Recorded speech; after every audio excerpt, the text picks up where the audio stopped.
Hands up, you damn ape, don't move. What's a filthy slave like you doing so calmly in this neighborhood? Officer Rick Tanner bellowed, his face contorted with visible rage. Tanner was one of those patrolmen nobody wanted as a partner, not out of fear, but out of sheer embarrassment. Greasy monkey, what's a guy in a suit doing on this block? No Wall Street here, he muttered to himself, taking a swig from his coffee cup and spitting it out the window. The man he was watching stood calmly in front of a phone store, dark-skinned, yes, but impeccably dressed in a pressed blazer, expensive shoes, and holding a leather briefcase, speaking softly into his cell phone.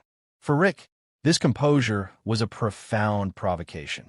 They think they could just walk anywhere now like they're regular people. He seethed, drawing his weapon, stepping out his patrol car, and walking directly toward the man.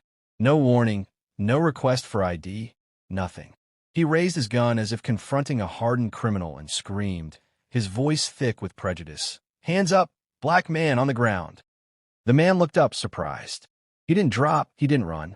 He simply lowered his phone slowly, his brow furrowed, his expression unmoving. Are you talking to me? Of course I'm talking to you, you bastard. Rick spat. What are you hiding, huh? Drugs? A weapon? None of you are clean, never. You're all the same. People on the street began to stop, some pulling out their cell phones. Murmurs rippled through the onlookers. A woman's voice cut through the air. What is that officer doing? He hasn't done anything. But Rick was lost in his own world, his finger on the trigger, his hatred inflamed, his voice spiraling out of control. Drop that briefcase, you piece of trash, or I'll fill you with lead. The man took a deep breath, still unmoving, and then spoke. His voice was deep, steady, as if silence itself obeyed his command. What if I told you that you've just made the biggest mistake of your life? Rick let out a mocking laugh. What if I told you I don't give a damn what some monkey in a tie says? Rick gripped his weapon with both hands, aiming directly at the center of the man's chest. The vein in his neck pulsed. Sweat beaded on his temples, but it wasn't fear. It was pure, unadulterated rage. You know what you are, huh? He spat, not lowering his weapon an inch. A plague, a goddamn pest that should have never left the cotton fields. You'll always be slaves. The man being targeted remained motionless. His jaw was still clenched, his gaze as firm as steel, yet he uttered no sound. He just breathed deeply, repeatedly, as if counting down seconds. Rick raised his gun higher, now aiming between the man's eyebrows. What's wrong? Cat got your tongue now, huh? Rick took another step forward. I swear to God, if you make a single strange move, I'll put a bullet in your head. I don't give a damn who you are. To me, you're just another black man looking for trouble. And then, the man slowly lifted his gaze skyward, as if measuring time, before deliberately lowering his eyes back to Rick, with a calm that was more unnerving than the gun itself. You will regret every word. Rick smiled, unmoving. I highly doubt it. Rick's finger rested on the trigger. He breathed like a cornered beast, but he was the one with the gun, the control, the authority, or so he believed.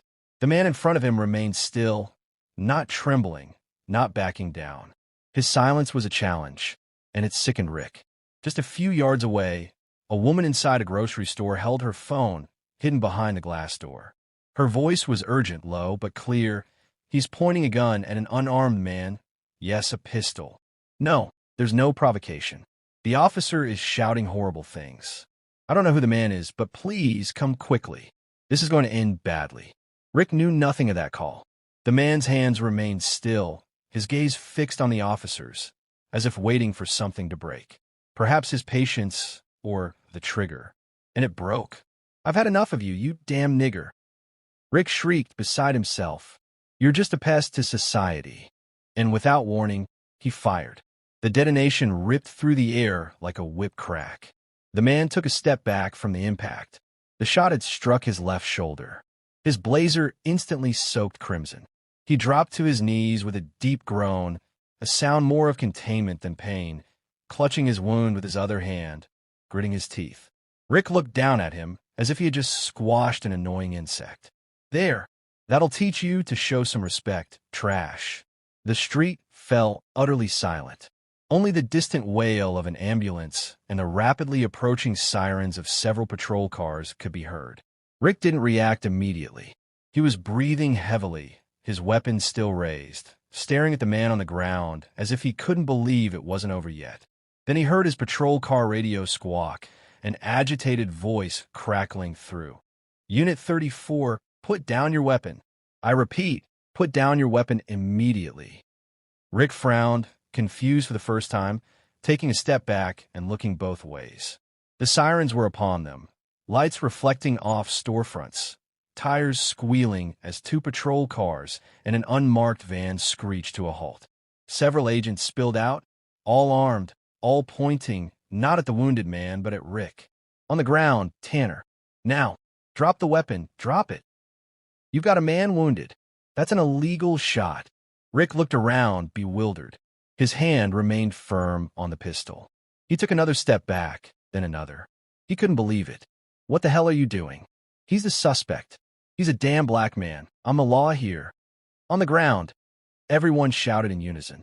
And on the pavement, the injured man slowly lifted his head and, for the first time, smiled. Rick stood, guns still raised, surrounded by police officers now pointing their weapons at him. The world seemed to spin upside down. You're crazy, he yelled.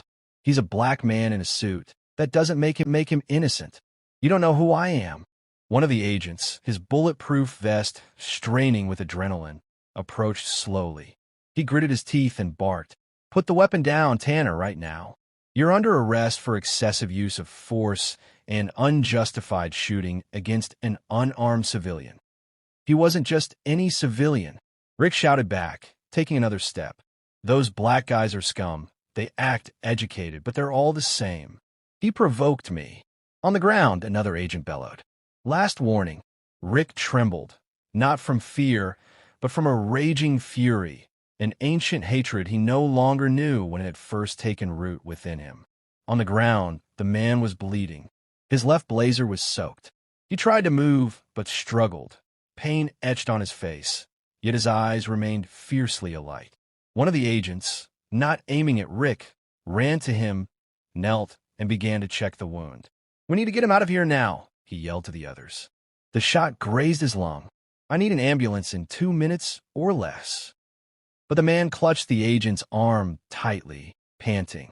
No, wait, sir. You need to stay still. The man looked up, and though his voice was low, every word resonated with authority. Call Chief Richardson.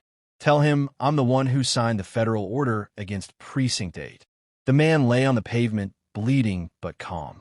Officer Rick Tanner blinked in confusion. What the hell did you just say? Rick demanded. The man smiled faintly. You pointed a gun at me, insulted me, shot me, without even knowing who I was. Now you'll pay for every second. Rick took a shaky step back. No, you're lying. You can't be part of the government. You're just a black guy in a suit. The other agents surrounding them didn't hesitate. They disarmed Rick and threw him to the ground. One murmured into his radio, confirmed. It's him. The wounded man was treated with sudden reverence.